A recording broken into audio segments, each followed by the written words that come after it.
diante de tanta coisa que a gente tem vivido, né? Tantas perdas em massa, tanta doença afetando o corpo físico. Essa é a nossa sexta live da medicina do corpo inteiro, né? Que tivemos a ideia de criar algo que conseguisse chegar às pessoas de uma forma positiva, de que elas conseguissem ao longo disso tudo ir mudando, né? E a nossa Sim. sexta live tem, por coincidência, um tema, os 6 estágios da doença. E, gente, eu queria muito que o Frei começasse essa live, porque os 3 primeiros estágios de qualquer adoecimento, ele não atinge o corpo físico, né? Ele começa no corpo espiritual, no corpo mental, ele começa com falta de fé, ele começa com essa perda que a gente tem do corpo físico com o nosso corpo espiritual. Então, eu queria muito, Frei, que o senhor, a palavra é sua. Fique à vontade e Muito depois eu vou entrando. bom, a doutora Marina, com maior propriedade, ela depois vai detalhar cada um desses 6 estágios. Mas, assim, eu queria começar exatamente fazendo essa correlação necessária nos nossos dias sobre a saúde e a espiritualidade. Por quê? Acho que a palavra do momento, o que todo mundo quer, o que o mundo inteiro está clamando agora, é exatamente por saúde. E a gente sabe que a saúde não no sentido apenas físico, mas até emocional, espiritual, psicológico. Eu costumo dizer que quem não foi atingido fisiologicamente pelo Covid-19, com certeza foi emocionalmente, psicologicamente e até espiritualmente. Então, de todas as formas, de alguma forma, nós fomos atingidos. A partir do momento que a gente muda a rota da nossa agenda, dos nossos dias, dos nossos horários, por causa de uma pandemia, isso afeta também, né, nosso existencial. Então, todos nós, de alguma forma, fomos atingidos por esse vírus, por essa pandemia. E eu queria começar, Marina, com uma passagem bíblica que eu gosto muito, que é lá do Antigo Testamento, do livro do Eclesiástico, um livro que vem nos trazer sabedoria, e diz uma frase muito forte com relação à saúde, que diz o seguinte: um corpo robusto vale mais que imensas riquezas. Não há maior riqueza que a saúde do corpo. Não há prazer que se iguale à alegria do coração. Olha só que lindo, gente. Muito bom. Eclesiástico, capítulo 30, versículo 15 e 16. Vou repetir o versículo 16. Não há maior riqueza que a saúde do corpo. Não há prazer que se iguale à alegria do coração. Então, quem hoje não quer um coração alegre, um coração feliz, um coração bem-humorado, um coração integrado? E quem hoje não quer um corpo saudável, né? Por que eu falei que essa relação entre saúde e espiritualidade ela é necessária? Porque, infelizmente, durante muito tempo, e até por uma má compreensão dentro do cristianismo, a gente partiu para aquela questão do dualismo, alma boa, corpo mal. Então, vamos maltratar o corpo para poder fortalecer o espírito. E aí a gente precisa entender uma coisa: quando São Paulo fala de mortificar o corpo, não é o corpo em si, o corpo soma, né? Mas sim as inclinações para o mal que existe no nosso corpo. Uhum. É tão interessante que eu, como franciscano, São Francisco de Assis, eu não sei se você sabe disso, Mari, mas São Francisco, no final da vida dele, ele era muito penitente, ele fazia muitas penitências, ele maltratava muito o corpo, né? Uhum. E no final da vida ele pediu perdão ao próprio corpo. Ele chamava o corpo e o irmão burro, né, que era o próprio corpo dele. Por quê? Porque ele entendeu que também o nosso corpo é um dom de Deus. Também o nosso corpo, como São Paulo mesmo diz, é um templo do Espírito Santo. E esse templo precisa ser cuidado. Cuidado. E aí, às Amado. vezes, às vezes, o que que a gente acha?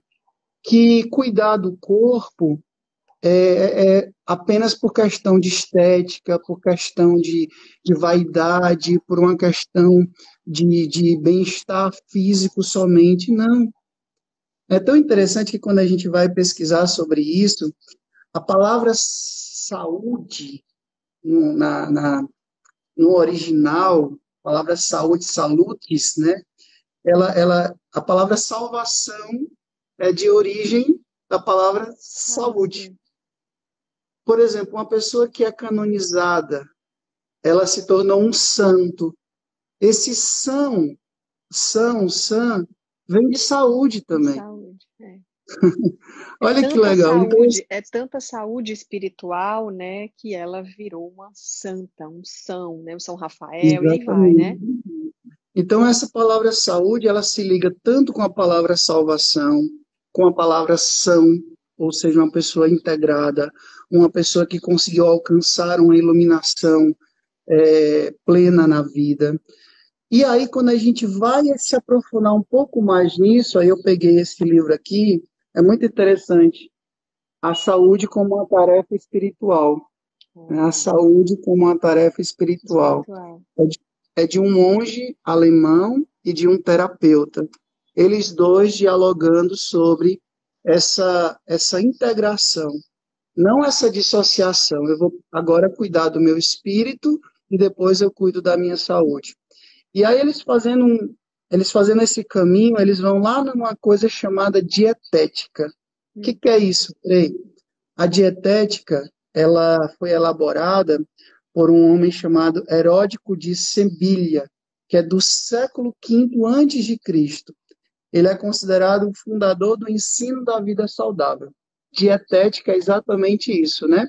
É a arte de cuidar da saúde. E isso era um pressuposto, olha que legal, Mari. Isso era um pressuposto, cuidar da saúde era um pressuposto para a vida intelectual e para a vida espiritual. Com Então, certeza, né? até antes de eu cuidar da dimensão intelectiva e antes de eu cuidar da minha vida espiritual, eu precisava ter saúde. E isso é muito sugestivo para nós. Por quê? Como é que a gente estuda sem ter saúde? Como é que a gente trabalha sem ter saúde? Como é que a gente reza sem ter saúde? É Não tem verdade. como. Não Então, tem quando a como. gente E o grande problema é que as pessoas acham que as saúdes são separadas, né? Exatamente isso que o Exatamente. senhor falou. Eu posso cuidar do meu corpo agora e a minha espiritualidade fica para depois. Eu posso estar aqui cuidando do meu corpo, mas eu não estou praticando bem, né? Eu não estou colocando em prática o que a minha religião pede, o que eu acredito, né? Que é o que faz bem para os outros e para mim. Então, esse cuidado, ele acaba ficando desfalcado. As pessoas É, acabam deixando algo de lado, fica um vazio, fica um buraco e fica propenso à doença. E a gente acaba, pessoal, procurando fora o que está faltando dentro. E tudo está exatamente. dentro, né? É. Então, E acho é tão... muito. Pode Pode falar, falar. Não, pode falar, fale pode antes. falar. Não, eu acho muito interessante, assim, né, que eu escuto muito o senhor falando. Eu estava aqui meditando, eu estava aqui orando, né? E a meditação e oração para o senhor, Frei, elas se unem, né? Elas se interlaçam. E isso é muito interessante porque ainda existe uns tabus muito fortes em relação à meditação e as pessoas não entendem que a oração a gente conversa com Deus. Na meditação a gente permite que Deus converse com a gente. Quando a gente silencia, a gente permite, né? Então isso é muito importante porque a meditação e a oração é comprovado cientificamente, gente, que a meditação e que a oração, o ato de orar e o ato de meditar, ele melhora a saúde. Claro. Inúmeras faculdades nos Estados Unidos, Canadá, Inglaterra, enfim, Europa, tem matéria de espiritualidade na faculdade de medicina, você sabia, Frei? Só aqui sim, na América Latina que não tem, mas na maioria é obrigatório se passar por uma cadeia de espiritualidade, porque colocar isso em prática para si e para os pacientes melhora a sobrevida, melhora a qualidade de vida, melhora a qualidade de tratamento, né? Então, gente, não dá para desvincular. Desculpe, lhe é, intrometi. não, não, perfeita colaboração. Ontem mesmo, Mari, uma empresa me convidou para eu fazer, agora no dia 24 de março, para eu fazer uma conferência. Olha que interessante, uma empresa, não Uhum. é ambiente de igreja, não. Uma empresa me contratou para eu fazer uma palestra para os seus gestores, os seus funcionários, sobre a importância da espiritualidade na saúde emocional. Olha E aí. você falando aí, eu estava vendo esse texto aqui, a religiosidade e a espiritualidade como pressuposto promotores da saúde emocional. E olha só o que que eu descobri, que em 1980 a OMS já começou a acordar e fazer pesquisas para descobrir o valor das crenças, da espiritualidade, da religiosidade no tratamento das pessoas. E a partir dessas pesquisas, hoje, se chegou à conclusão que uma pessoa que tem um credo, uma pessoa que tem uma espiritualidade, uma pessoa que alimenta algum tipo de religiosidade, essa pessoa ela é capaz de desenvolver mais capacidade de resiliência, de aceitação. É uma pessoa que é capaz de superar um tratamento de uma doença, até mesmo como o câncer, com mais vigor, com mais força. E já foi até Exatamente. comprovado cientificamente com pessoas com a mesma enfermidade, umas receberam oração e outras não, e as que receberam oração conseguiram se recuperar com mais rapidez do que aquelas que não tinham. E aí a gente vai sendo comprovado pela própria ciência o valor disso. Uma pessoa que tem espiritualidade, ela consegue desenvolver um ritmo de vida que ela consegue ter mais equilíbrio no jeito como ela come, no jeito como ela vive, no modo como ela se relaciona, no modo como ela corresponde às dificuldades da vida, né? Então, a fé, ela se torna um grande suporte. Não é um conformismo, Mari. Não é um conformismo, Não, mas é sim uma a força crença.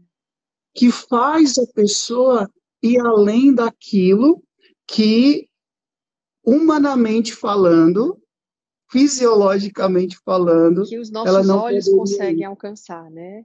Que a Exatamente. ciência, né? Que a Isso é ciência consegue alcançar. Isso é tão forte. Ontem eu me debrucei sobre isso, eu fiquei impressionado. Você falou assim que aqui na América Latina isso não é tão evidente, mas tem uma doutora que eu fiquei apaixonado por ela. Inclusive o nome dela também é Mari. Mari Esperandio, que ela fez pesquisas no campo, depois se você quiser eu posso passar esse texto para você, Quero sim. que ela diz o seguinte, ela diz que a pessoa que tem uma espiritualidade, uma religiosidade, eu vou até dizer o que que ela realmente diz, está bem aqui. Uhum, uhum. Ela tende a produzir experiências subjetivas positivas que colaboram no enfrentamento da depressão, da ansiedade, do pânico, da hipocondria, das tentativas de suicídio, de doenças crônicas, de doenças vasculares, de infarte, de doenças autoimunes, diabetes, hipertensão e por aí vai. Isso é tão interessante, Frei, porque assim, cada tipo de pensamento que a gente tem na cabeça é capaz de influenciar as nossas células em determinados órgãos, né? A gente tem os meridianos que têm muita relação com os pensamentos e diretamente agem em cada órgão. Isso aí é muito interessante que o senhor falou, porque une exatamente. E nós somos os únicos seres vivos que somos capazes de modificar a nossa biologia, modificar o curso da nossa vida através dos pensamentos. Então tá aí, tudo que ela falou. E como os pensamentos eles influenciam em tudo que a gente é, né? Em tudo que a gente faz, em tudo que a gente sente. Eu moro aqui no centro da cidade, aqui no santuário a gente recebe constantemente pessoas que vêm se confessar, que vêm se aconselhar, que vêm fazer uma direção espiritual. E quantas vezes, Mário, eu tive que dizer para essas pessoas, olha, cuidado com aquilo que você alimenta na sua mente, porque isso dá força ao jeito como você vive, o que você fala. E aí a gente vai percebendo que, na verdade, isso a partir dos estudos da própria neurociência, que eu não tenho propriedade de falar disso, mas você sabe, né, que aquilo que a gente pensa acaba determinando o jeito como a gente é, né, e o jeito como a gente age diante das situações. Por isso que a Exatamente. espiritualidade, por isso que a espiritualidade é tão forte é tão necessário na nossa vida, porque às vezes uma palavra de afirmação de um texto bíblico que você lê, de uma pregação que você escuta, de uma música que você escuta, um incentivo, um conselho, ela consegue despertar em ti uma força que você nem sabia que tinha, que você nem sabia que você tinha. É E verdade. ela é capaz de abrir, né? E uma coisa que eu queria falar para ti, Mari, que você falou, que eu acho muito importante, é o seguinte: a gente perceber que, embora eu seja um padre católico, que aquela pessoa seja evangélica, que aquela pessoa seja espírita, que aquela pessoa seja budista, que aquela pessoa seja islâmica, que aquela pessoa seja hinduísta, existem elementos comuns de todas essas formas de espiritualidades que buscam o quê? O que é a religião? A religião é religar. Nos religar com quem? Nos religar com a gente mesmo, né? Nos religar com Deus, com o ser sagrado, nos religar com o outro e nos religar com o universo. Você já tem, né? Mas para quem não conhece, Tem. a proposta do meu livro, Maravilhoso. Caminhos de Reconciliação, é exatamente essa. A reconciliação consigo, reconciliação com o outro, a reconciliação com Deus e a reconciliação com a natureza. Se eu consigo trilhar esses caminhos, não tem como eu não ter a paz que meu coração precisa. E aí você vai perceber que, se eu praticar o jejum, eu vou ver que não é uma coisa do cristianismo somente. No budismo tem jejum, no hinduísmo tem jejum, no islamismo tem jejum. E por quê? Porque o jejum favorece o quê? Um autodomínio, um autoconhecimento.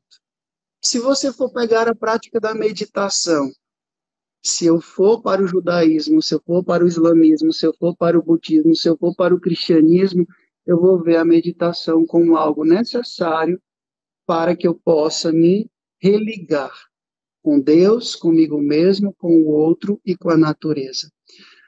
Outros elementos, né? A paz é um elemento que todas as religiões procuram. E por aí vai. Então a gente Paz, precisa cumprir. E paz por e aí a bem, gente né? vai se ver. Então a gente vai percebendo que há muitos elementos que ela é própria de todas as religiões, praticamente, né? Claro, eu sou padre católico e professo a fé católica, ensino a fé católica, mas eu não posso deixar de reconhecer esses elementos que também integram essas pessoas que praticam diferente, entendeu? E aí a gente vai para a nossa fé cristã, aqui falando como cristão, tem uma passagem de São Paulo, São Paulo, capítulo, 1 Coríntios 10, 31. 1 Coríntios 10, 31. Olha o que São Paulo diz, Mari. Quer comais, quer bebais, tudo façais para a glória de Deus. quer comais, quer bebais, tudo façais para a glória de Deus. Quando eu tenho a espiritualidade, até o ato de comer, até o ato de beber, até o ato de dormir é um ato religioso. Então eu não vou viver a minha espiritualidade apenas quando eu estou em um ambiente, né, sagrado, a uma capela, a um templo, a uma igreja. Não. O que que é espiritualidade? Espiritualidade é aquilo que me move. Aquilo que me move. Tudo que eu faço, eu preciso estar movido, né? Tudo que eu faço, eu preciso estar movido por algo maior. E é tão bonito isso, né? Porque agora na quaresma que a gente está vivendo, né? A prática da quaresma. O jejum. O que que é o jejum? Por que que até Jesus jejuou, né? Para que a gente possa dizer para a comida quem manda em quem. Para que a gente consiga sentir essa conexão, né? Sair um pouco do corpo, das necessidades do corpo físico e entender que somos muito mais do que isso, né? Muito mais. Eu introduzi o jejum na minha vida, não. A gente está falando aqui, gente, não de jejum intermitente, né? Não está falando disso, a gente está falando de jejum espiritual, né? O jejum que a gente faz Exatamente. para um motivo espiritual interno, ou você pode fazer jejum por algum parente seu, enfim. Então, é um jejum espiritual que realmente nos traz esse controle aí muito interessante que o Frei está falando, que E aí, Mari, eu queria tocar também um outro assunto que eu acho que é muito oportuno nos dias de hoje, né? Nós estamos em uma sociedade adoecida. E não é por causa da pandemia. Não é por causa da pandemia.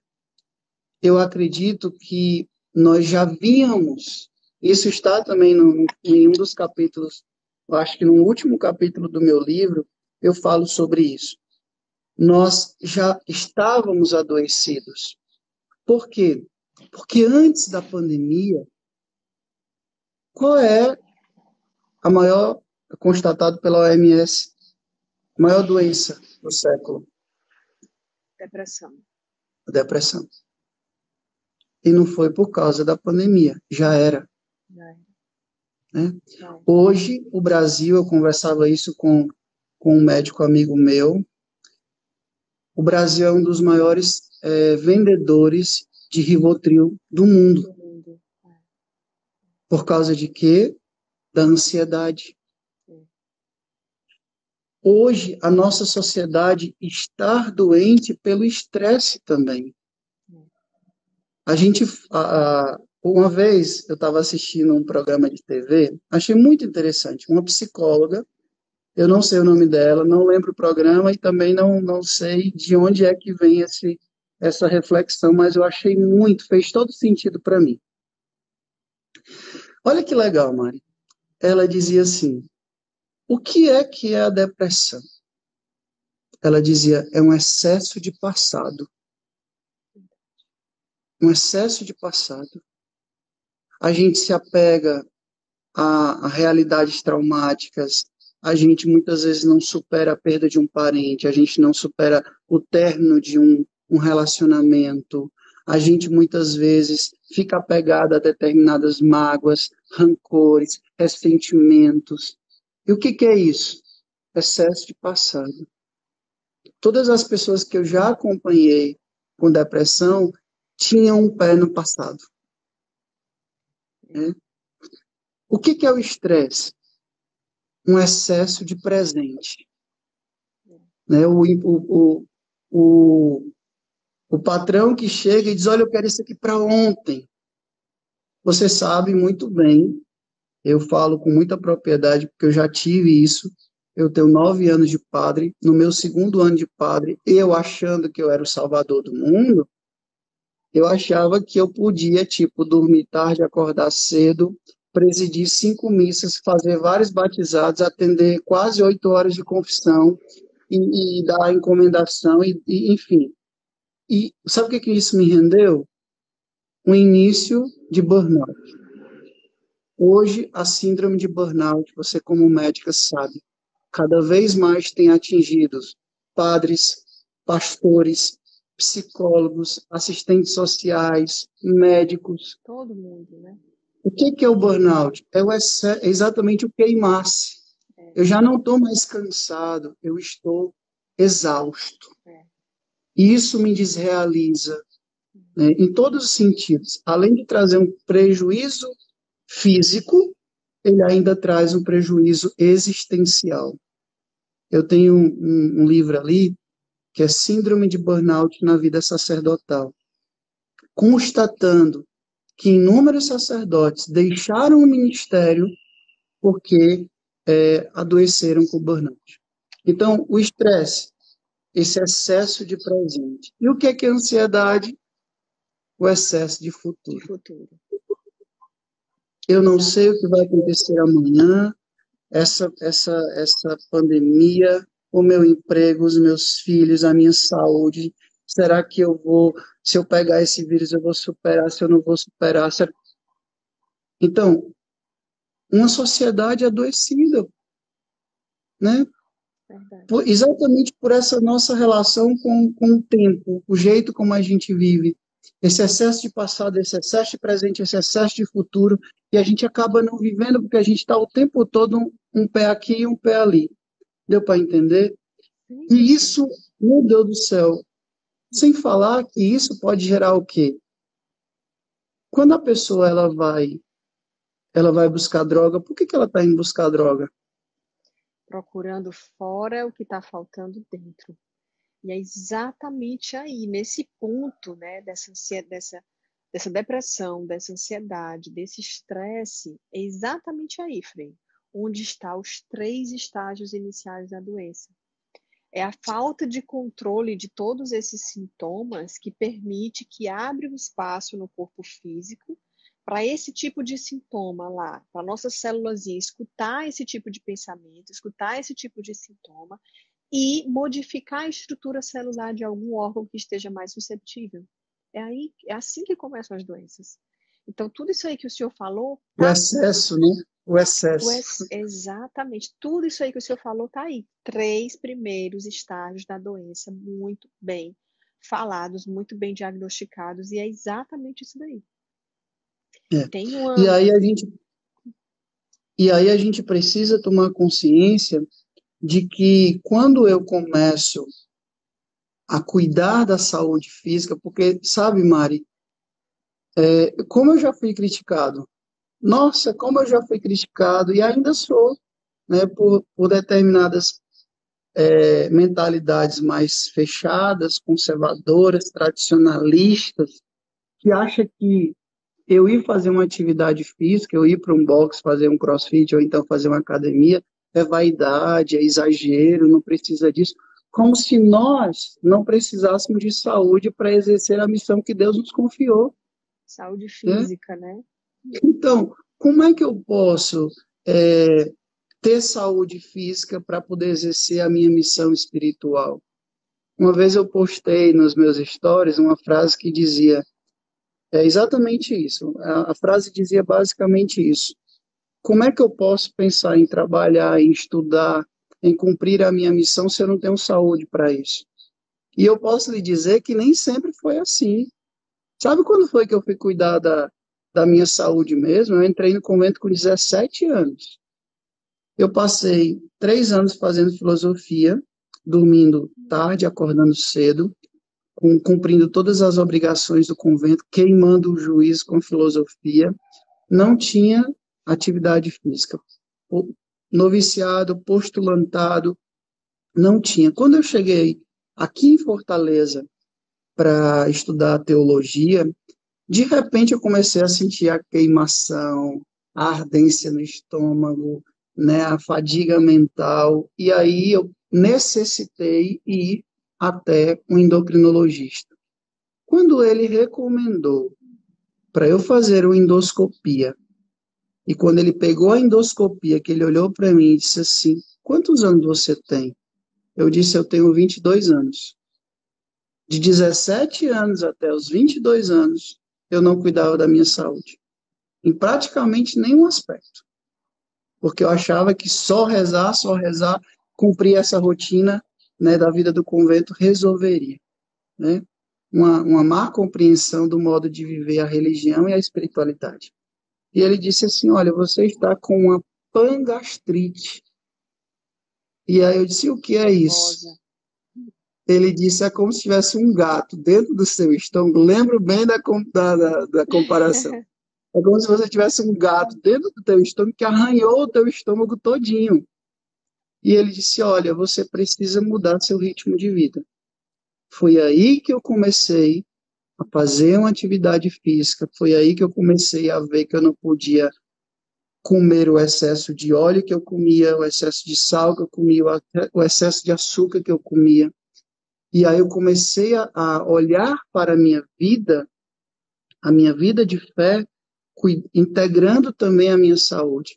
E como hoje tem gente que não acredita, mas hoje eu tenho 37 anos.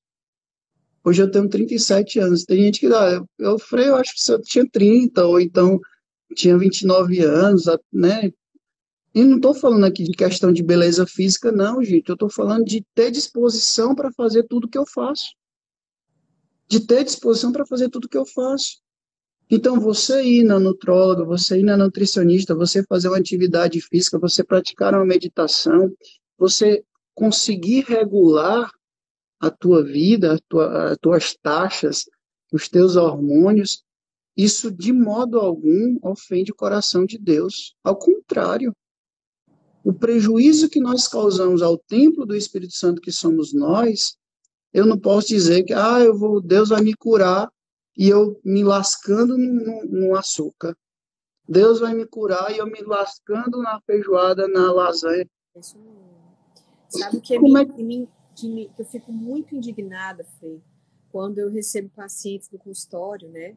Eu tenho pacientes que estão em tratamento de câncer, né? Que me procuram para fazer a oncologia integrativa, cuidar de forma adjuvante, né? Para evitar sintomas. E muitos falam assim, mas o meu oncologista disse que eu não precisava mudar nada na minha alimentação. Ele disse que eu podia comer o que eu quisesse. Né? Então, é uma visão ainda muito pequena, sabe? Eu escuto muita gente falando assim, mas eu fui no meu cardiologista e ele disse assim, e quando eu fui dizer para ele que eu evitava o glúten, eu evitava o açúcar, eu evitava a lactose, ele olhou para mim e disse, não faça isso não, que você vai ficar chata. Né? Então assim, dói na gente ouvir isso, porque a gente estuda, né? O senhor não precisa ser médico para saber que não deve comer açúcar demais, que não deve comer pizza demais, que não deve comer. Ninguém precisa ser médico para saber disso. Só que os médicos, muitos médicos hoje em dia não sabem disso, ou não querem ver, né? E aí tá aí a nossa medicina doente, né? Eu digo que antes da gente curar o paciente, a gente tem que curar a medicina. A medicina está doente, a gente precisa fazer um tratamento para poder a É gente só remédio, remédio, é, remédio o tempo todo, né? Remédio o tempo somente, todo. somente a medicina está muito, muito curativa no sentido de passar medicamento para tapar o sol com a peneira. E não vincula essa questão da espiritualidade, essa questão da depressão, da ansiedade, do estresse. E tudo, eu digo, gente, para vocês, existe. Quando a gente perde alguém que a gente ama, quando alguém que a gente ama parte fisicamente, a gente tem. Lembra do passado, você fica triste. Você lembra Sim, do claro. presente, da falta presente, e você fica estressada. Você pensa no futuro, como vai ser o futuro sem aquela pessoa, você fica ansioso. Faz parte, porém a gente tem que saber gerir isso e não deixar aquilo dominar. Né? A gente precisa entender, ter a fé e ter a espiritualidade de que existe algo maior, né, gerindo isso tudo e que não cai uma folha de uma árvore se não for da vontade de Deus. E além de não ser da vontade de Deus, muito do que acontece na nossa vida é vontade nossa. Por quê? Eu até separei um trecho aqui para falar, que é uma história de um vovô, né, que estava conversando com o seu neto. E ele dizia assim, filho, para o netinho dele, há uma batalha entre dois lobos dentro de nós. Um é mau, é a raiva, a inveja, a ganância, o ressentimento e a inferioridade, as mentiras e o ego. O outro é bom, é a alegria, o amor, a esperança, a humildade, a bondade, a empatia e a verdade. E aí o garotinho perguntou sobre aqui, pensou sobre aquilo e perguntou para o avô: vovô, e qual lobo que ganha? E o vovô respondeu: aquele que você alimenta. Então, Certo. aquele tipo de sentimento que a gente alimenta dentro da gente é o que vai ganhar, né? Tudo que a gente alimenta cresce. Então, se você Vai. alimenta o sentimento do medo, o medo vai crescer. Se você alimenta o sentimento da fé, a fé vai crescer. E você alimentando o sentimento da fé, você já bloqueia e evita que a doença passe desses 3 estágios aí que a gente conversou. E quando ela passa desses 3 estágios, quando ela já atinge o 4º estágio, Frei, ela vai, a célula defeituosa, ela vai olhar, né? Peraí, qual é o órgão que está mais cansado? É o meu pulmão, né? Eu fumo, é o meu estômago, eu como errado, é minha cabeça, eu tomo muito medicamento, eu sou muito estressada. Então, a célula defeituosa, ela vai procurar qual é o órgão que está mais susceptível para aquele tipo de doença se instalar. E se a Mais gente vulnerável, né? mais vulnerável. E se a gente permite que a doença chegue no 6º estágio, é aquela doença em que atingiu o teu corpo de forma geral, generalizada, que já alterou todos os teus tipos de vitamina, de minerais, de enzimas, de hormônio, de sono, de energia, de disposição, de tudo. Então, o que você vai alimentar? Aí é uma opção sua. O que você vai alimentar? Você vai alimentar a espiritualidade, a fé, alguma religião? Vai se reconectar com tudo que o Frei falou? Ou você prefere não acreditar que isso faz parte, né? E aceitar que você vai comer errado mesmo, porque sua mãe comeu errado e está aí com saúde, seu pai comeu errado e está aí vivo, né? É o que muita gente faz. Então, Mas na verdade a gente precisa, né, Mari, compreender que os tempos são outros, né? Eu cresci em sítio. Meu pai é agricultor, minha mãe é dona de casa. Então eu cresci preparando a terra, plantando o alimento ali, colhendo. Hoje a gente vai lá no supermercado e a gente sabe o tanto de agrotóxicos que tem nas coisas, o tanto de conservante que tem nas coisas. A gente sabe que o próprio ritmo de vida que a gente vive nos adoece. A própria poluição é um fator que nos prejudica profundamente. Eu posso falar isso porque eu moro aqui no centro de Fortaleza, na beira de uma avenida, né? O barulho, a poluição, eu tento manter sempre aqui meu quarto bem limpo, até porque tenho problemas respiratórios, e assim, mas a gente sabe que todos esses fatores nos adoecem. Mas sabe uma coisa que eu queria acentuar aqui, Mari, que você falou? Eu acho que, na verdade, não é só ignorância. Não é só ignorância. Não é só ignorância. Às vezes é comodismo. Se alimentar bem, levar um ritmo de vida mais saudável, custa. Por isso que a pessoa está dizendo que você fica chato. Porque é melhor você ir comer lá, porque todo mundo está se empanzinando, nem que você depois se entupa de remédio para poder fazer digestão e aquilo vai servir para uma coisa, mas não vai servir para outra. Então, assim, na verdade é um certo comodismo. E o organismo, ele vai, de alguma forma, tomando essa forma, né? Ele vai se habituando a isso. Eu tenho uma história para contar, uma história que não é tão boa, mas eu coloco como exemplo sempre. Quando eu comecei a cuidar da saúde, né, eu desenvolvi, assim, né, a minha musculatura desenvolveu bem, e o meu humor melhorou bastante e tal, ao contrário de ficar chato, né, eu até fiquei mais, né, porque a endorfina, o cortisol, o corpo começa a produzir isso e você fica mais disposto, tanto que você faz tanta coisa e depois você fala, nossa, como é que eu consegui fazer tudo isso, né? E aí eu me lembro que tinha um frei que morava comigo, a gente morou juntos 7 anos. E ele não era muito habituado, assim, de cuidar da saúde, e às vezes até pegava no meu pé. Por quê? Porque eu tenho um hábito de todo começo de ano fazer um check-up. Todo começo de ano eu faço um check-up. Meu pai já teve câncer gástrico, maligno, há 10 anos atrás. Então, o médico que cuidou do meu pai, ele disse, olha, vocês que são filhos, somos quatro, né? Não é que seja hereditário, mas vocês têm uma predisposição a isso. Então, todo ano, né, se cuide. Tente fazer uma endoscopia, tente fazer um check-up, enfim. E aí, toda vez que eu estava nessa pilha de exames, de fazer um check-up, e aí ele dizia assim, Ave Maria, ô criatura doente, mas tu é doente demais, tu só vive médico. Ele falava para mim, né? E eu dizia assim, não, meu irmão, não é que eu seja doente. É porque eu prefiro cuidar da saúde para não ter que cuidar da doença. Eu prefiro cuidar da saúde para não ter que cuidar da doença. Isso aí. E assim, tristemente, esse mesmo irmão que me criticava, né, ele morreu com 35 anos.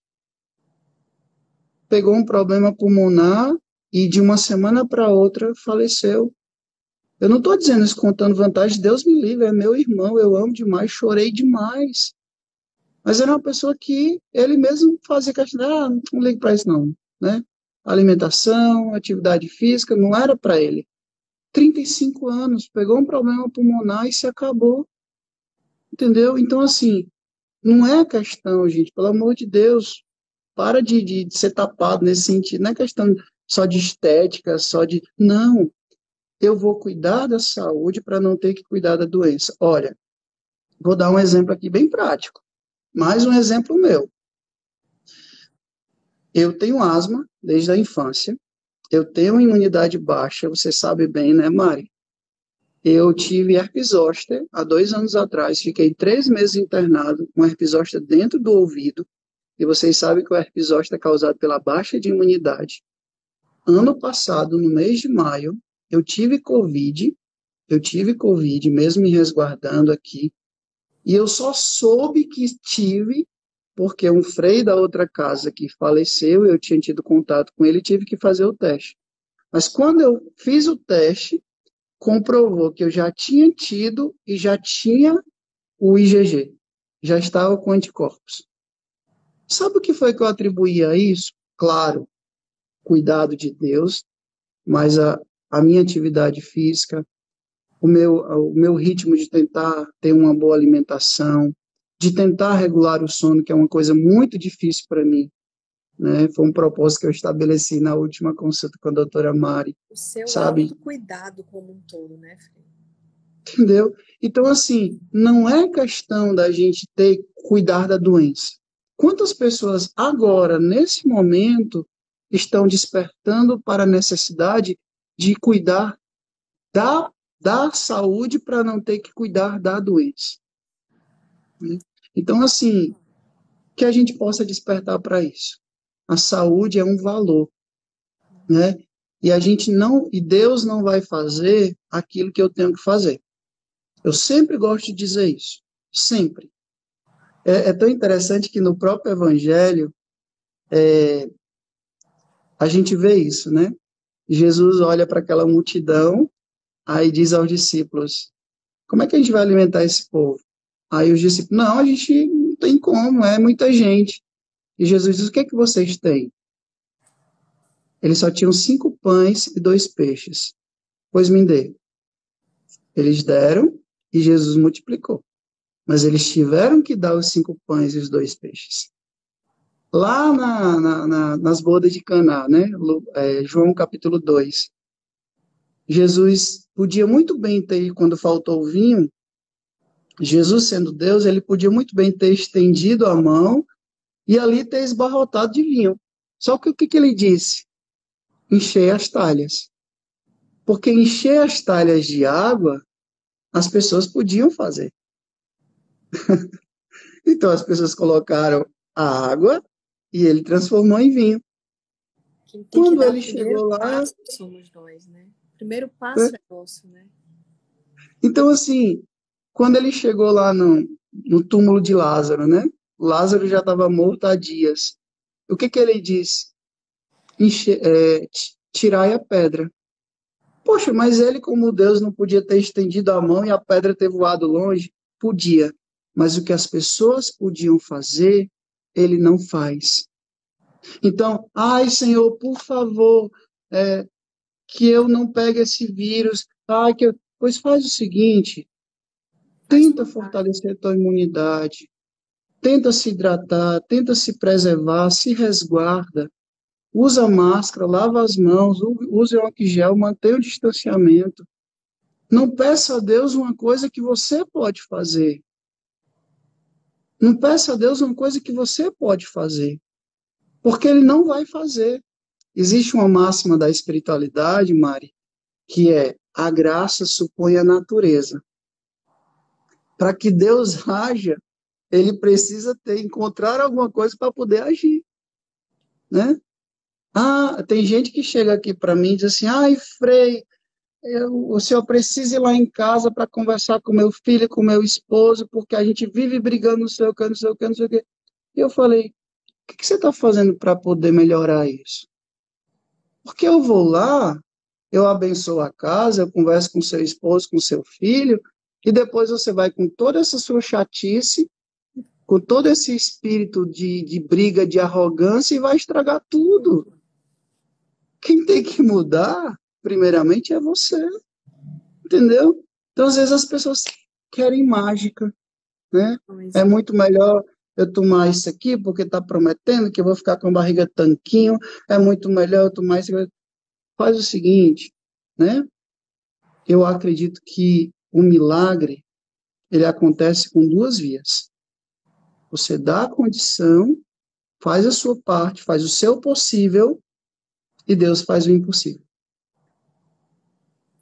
Você faz o isso, seu possível, e Deus faz o impossível.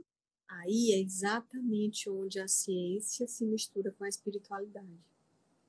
É exatamente aí. É algo que os nossos olhos não podem ver, mas que a gente, quando tem olhos de ver, a gente consegue sentir, né, Fê?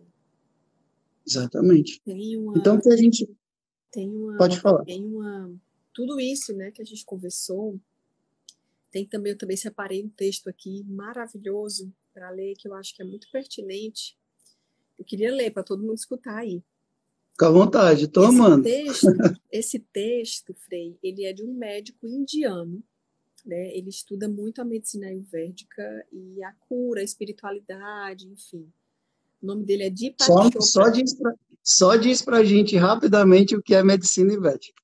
Medicina ayurvédica é a medicina indiana, Ayurvédica. é a medicina mais milenar que existe. Existem relatos dela de 5.000 anos antes de Cristo.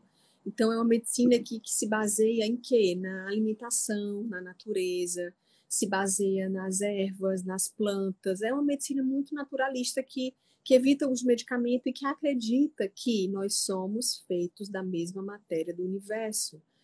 E se Sim, mistura muito com a Bíblia, né, que fala do pó viemos, ao pó voltaremos. Então, exatamente por isso, porque nós somos feitos da mesma matéria do universo. Quando a gente volta a ser pó, a gente é parte da terra, né? Então, uma coisa está ligada à outra. E o que dá vida ao nosso corpo não é só célula funcionando, não é só sangue girando, é a espiritualidade, é a alma, é o que está nos sustentando, né? Essa conexão que a gente tem com Deus. E ele é um médico, o nome dele é Deepak Chopra, ele é um médico muito conhecido. eu E já li o livro dele. já leu, Eu já li o livro dele. os livros dele são fantásticos, né? Então eu vou ler um Acho que o textinho nome dele. é Onde Está Deus. Acho que o nome do livro é Onde Está Deus. Onde está Deus? Já faz bastante tempo, mas eu conheço. Tem vários, mas ele fala assim, ó.